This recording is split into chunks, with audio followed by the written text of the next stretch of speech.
The rain fell heavily over the city, turning the streets into rivers of silver under the yellow glow of streetlights. Cars splashed through puddles while people hurried beneath umbrellas, desperate to escape the cold night.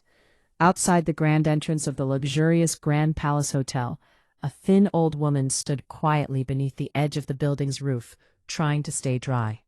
Her gray sweater was soaked from the rain. Her shoes were old and cracked, and a small faded bag hung from her shoulder. Strands of wet white hair clung to her face as she shivered in the cold wind. Guests entering the hotel glanced at her with uncomfortable expressions. Some looked away. Others whispered to each other. Inside, the hotel lobby sparkled with golden chandeliers and polished marble floors. Soft piano music filled the air, while wealthy guests laughed over expensive dinners. The old woman slowly stepped through the glass doors, hoping only to warm herself for a few minutes. The moment she entered, conversations began to quiet. A receptionist frowned. A man in a suit stared at her dirty shoes touching the clean marble floor. The hotel manager, Mr. Collins, noticed her from across the lobby. He walked quickly toward her with irritation on his face. "Excuse me," he said sharply. "This hotel is for paying guests only." The old woman lowered her eyes politely. "I'm sorry, sir. It's raining very hard outside. May I sit here for just a little while until the storm calms down?" Mr. Collins crossed his arms. "No, guests are uncomfortable. Please leave." The woman nodded slowly. "I understand." She turned toward the door, but a sudden thunderclap shook the building. Rain crashed harder outside. She hesitated for only a moment, before quietly sitting in a corner chair near the entrance. The manager's face darkened. "I said leave," he snapped. Several guests nearby began whispering. "She probably wants money. Why would they let someone like that inside? This place is becoming terrible." A young couple laughed quietly while staring at the woman's worn clothing. The old woman said nothing. She simply held her small bag tightly in her lap and looked down at the floor. Mr. Collins motioned to 2 security guards. "Remove her immediately." The guards walked toward her carefully. One of them felt uncomfortable. "Ma'am," he said gently, "you need to come with us." Before she could answer, bright headlights suddenly flashed through the glass walls outside the hotel. One black luxury SUV stopped at the entrance. Then another. And another. The entire lobby turned silent. Guests stood up from their seats, trying to see what was happening. Valet workers rushed outside nervously. A chauffeur quickly opened the door of the first vehicle. Out stepped world-famous actor Daniel Hart. The moment people recognized him, excitement exploded through the lobby. "Oh my God, that's Daniel Hart, the movie star." Several guests pulled out their phones.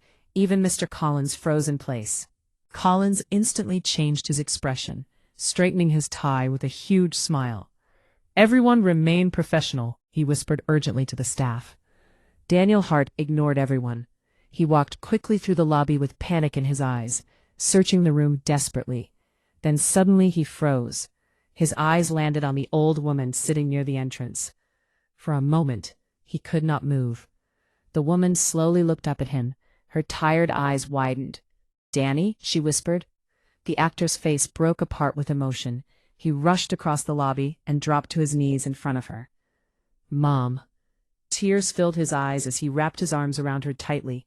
The entire hotel fell completely silent. Phones lowered. Smiles disappeared. Nobody could believe what they were seeing. The old woman touched his face gently, as if she could not believe he was real. "You found me," she whispered with trembling lips. Daniel held her hands tightly. "I've been searching for you for 2 years." The manager's face turned pale. One of the guests whispered, "That's his mother?" Daniel slowly stood up and helped the old woman to her feet. Then he turned toward the crowd. His voice remained calm, but anger hid beneath every word. "You were throwing her out?" Nobody answered. Mr. Collins stepped forward nervously. "Sir, we didn't realize." Daniel interrupted him immediately. "You didn't realize she was important?" he asked coldly. "Or you didn't realize she was human?" The manager looked down in shame. Daniel placed his arm gently around his mother. "This woman sacrificed her entire life for me," he said. "When I was a child, we had nothing. She worked 3 jobs every single day so I could eat. She sold her wedding ring to pay for my acting classes. The lobby remained silent except for the sound of rain outside. Daniel continued speaking. When I wanted to quit my dream, she told me to keep going. When we were homeless for a while, she slept hungry so I could have food. Several hotel employees lowered their heads. His mother tried to stop him softly. "Danny, it's okay."